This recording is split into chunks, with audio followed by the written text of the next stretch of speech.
Every year in the United States, over 600,000 people go missing, and most are unfortunately never found.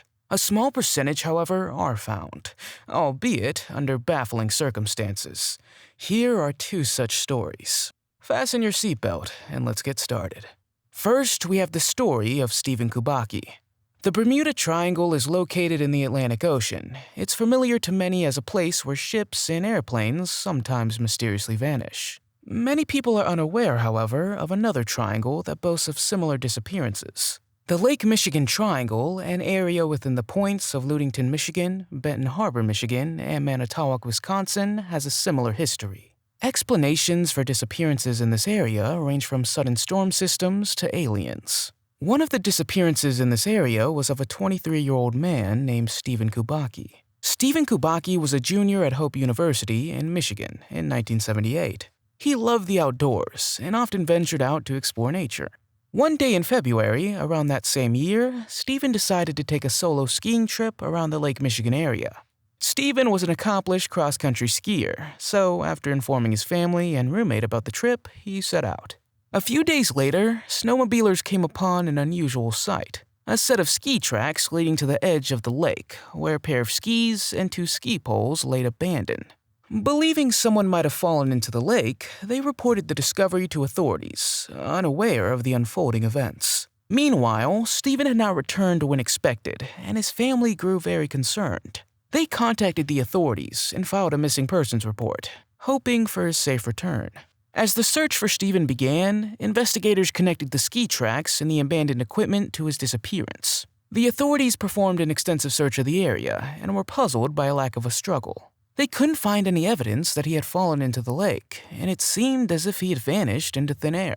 Weeks turned into months, and the search efforts yielded no results. The investigators struggled to explain what might have happened to Steven on that fateful ski trip. Finally, after over a year of searching, the authorities reluctantly called off the search, leaving his family devastated and grappling with the uncertainty of his fate.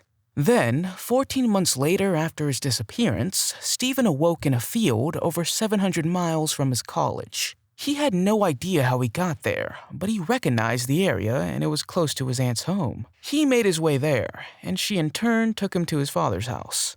He then knocked on his father's door, and when his father opened it, he was overcome by shock, confusion, and then relief as he saw his son standing there alive and well. Steven explained that he had no memory of the 14 months that had passed and had no recollection of how he ended up in that field. As Steven reunited with his family and friends, it became evident that his journey during those missing months involved traveling all over the country. His backpack had various maps, clothes, and other items from the places he visited. As the media learned of his reappearance, more and more questions were posed to Steven about what happened, but he refused to discuss his disappearance. Although he didn't outwardly explain why, he did not want this event, although life-changing, to define him.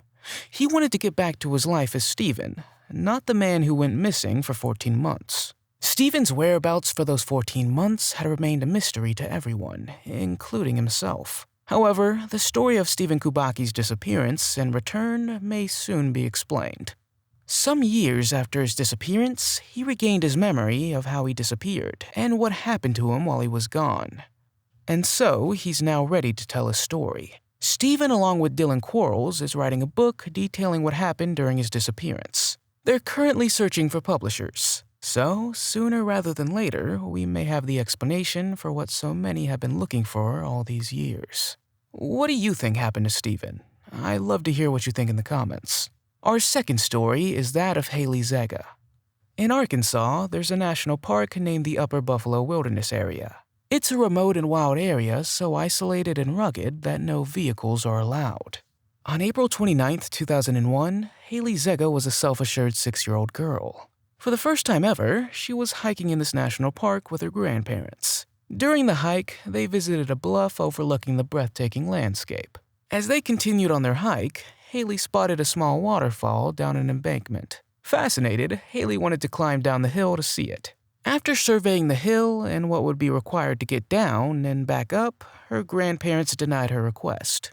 Frustrated, Haley sat on a rock and refused to continue the hike. Her grandparents, knowing their grandchild, did not indulge her tantrum. They encouraged her to continue walking with them, which she reluctantly and slowly did. In an effort to get her moving more quickly, her grandparents walked ahead of her.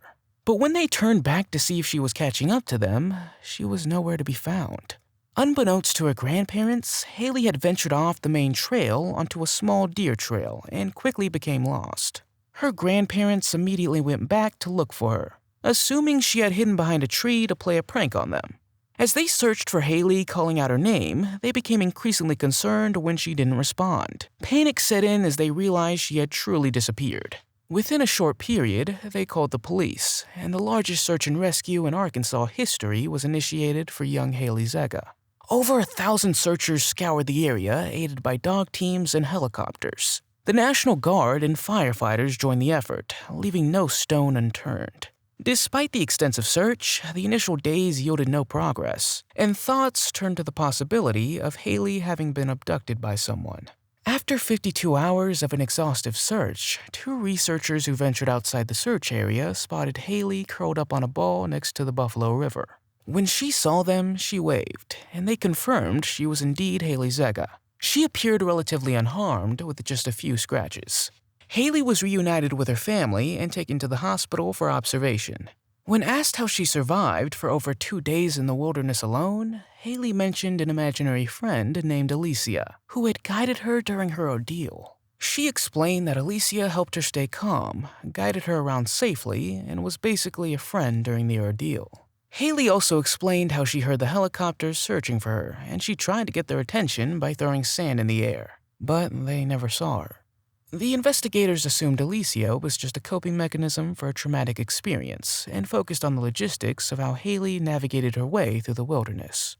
Haley was invited to share her story on Dateline, where she talked about her experience and her imaginary friend, Alicia. In her YouTube video, she emphasized that she had never had an imaginary friend before and didn't have one afterward.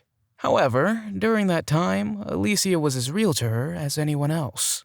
Despite the mystery surrounding Alicia's identity, Haley firmly believed that this enigmatic friend had saved her life during her time in the wilderness. The story of Haley Zega and her miraculous encounter with Alicia remains a heartwarming and mysterious tale, captivating the nation with its intriguing blend of the extraordinary and the inexplicable. You can listen to Haley's account of what happened to her. The link is in the description. Do you think Haley imagined Alicia? I'd love to hear what you think in the comments. I hope you enjoyed hearing about these stories as much as I enjoyed sharing them. If you have any other stories of your own that you'd like to share, please leave a comment below. If you enjoyed the content, be sure to subscribe to the channel and hit the bell icon so you don't miss any new videos. Until next time, stay safe and offer a moment of silence for all the missing people who are never found.